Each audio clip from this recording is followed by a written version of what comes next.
Hello viewers, আজকে তৈরি করব বসনিয়া রুটি। আপনারা এই কোরবানি ঈদে এই রুটিটা বানিয়ে খাইতে পারবেন।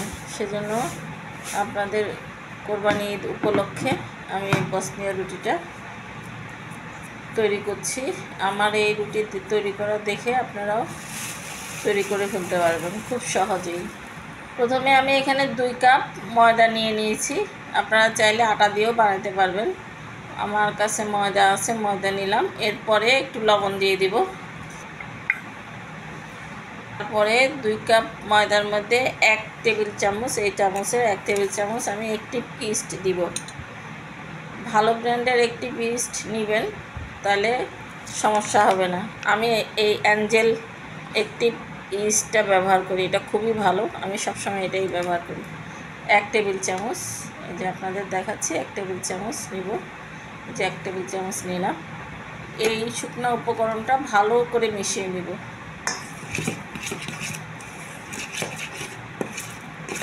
ভালো করে মেশানোর পরে এখন দিয়ে দিব হচ্ছে যে 2টা ডিম। এখানে 2টা ডিম দিয়ে দিলাম। ডিম 2টা টেম্পারেচারে হতে হবে।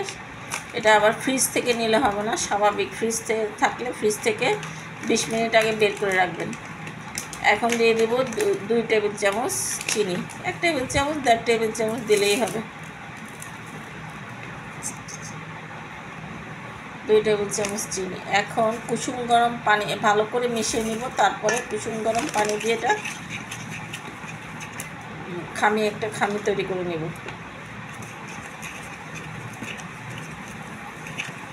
এরপরে দিয়ে দিব 1 টেবিল চামচের মতো তেল।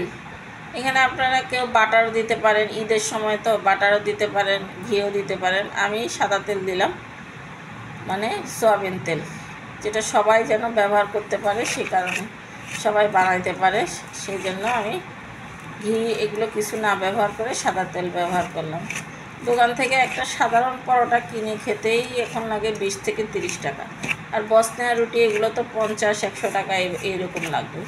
কিন্তু ঈদের সময় এই গরুর মাংস দিয়ে বসনিয়া রুটিটা খেতে অনেক মজা। আচ্ছা হ্যাঁ বলো।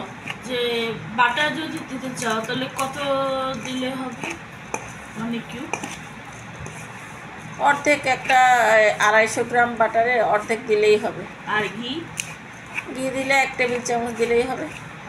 সব কিছু মিশানোর পরে এটা দেখতে অনেকটা এরকম হয়ে যাবে। এই যে এরকম কুসুম গরম পানি, আপনার হাতে সহ্য করতে পারেন এরকম গরম পানি দিয়ে এটা মাখায় নিতে হবে।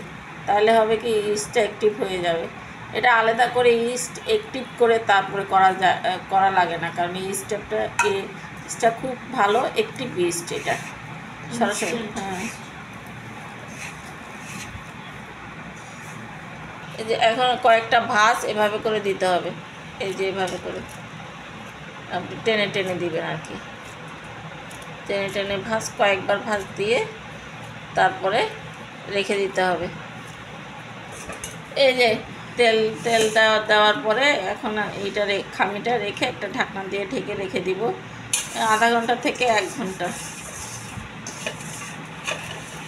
আপনারা এভাবে রাত্রে খামিটা বানিয়ে রেখে দিবেন, সকালবেলা গরম গরম গরুর মাংস দিয়ে রান্না করে খেতে পারবেন ঈদের সময়। এখন এটা ঢেকে রেখে দিব 1 ঘন্টার মতো। 1 ঘন্টা পরে আপনাদের দেখাচ্ছি।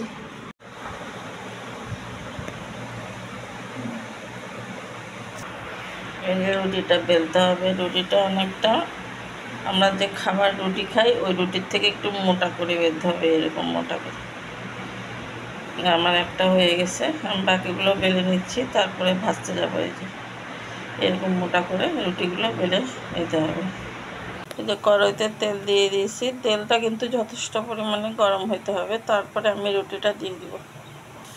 এই যে রুটিটা দিয়ে দিছি। এখন এটা উল্টায় নেব।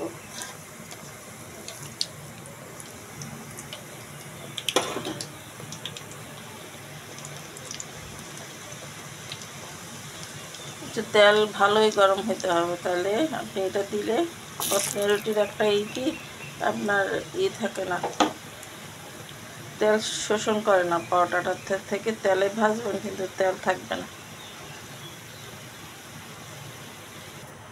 এ দেখুন রুটিটা, বসনিয়া রুটি। এটা চিকেন চাপ, গরুর মাংস দিয়ে খেতে খুবই মজা। এটা 2-3 ঘন্টা পর্যন্ত সফট থাকে রুটিটা। আমি রুটিটা অবশ্য ছিঁড়ে আপনাদেরকে দেখাচ্ছি। ঈদের দিন এটা বানিয়ে খাবেন। এই হলো আমার বসনিয়া রুটি। এগুলো অত্যন্ত সফট হয়। আপনি বানিয়ে 3-4 ঘন্টা রাখবেন, কিচ্ছু হবে না, এরকমই থাকবে বসনিয়া রুটি। আর গরুর মাংস দিয়ে খেতে অসম্ভব টেস্টি হয়। আপনারা একবার বানিয়ে খাবেন। এই যে বসনিয়া রুটিটা নিলাম। এটার একটা বিশেষত্ব হচ্ছে এটা ডুবা তেল দিয়ে ভাজছি, কিন্তু কোনো রকম তেল নেই। দেখছেন আর কি সফট, কত সফট দেখেন, অনেক সফট। এটা মাংস দিয়ে খেতে আর চপ দিয়ে খেতে খুব টেস্টি হয়, চিকেন চপ। আমি আজকে হচ্ছে যে ডালই করছি, বুটের ডাল, কিছু মাংস দিয়ে রান্না করছি, ওটা দিয়ে খাবো এখন।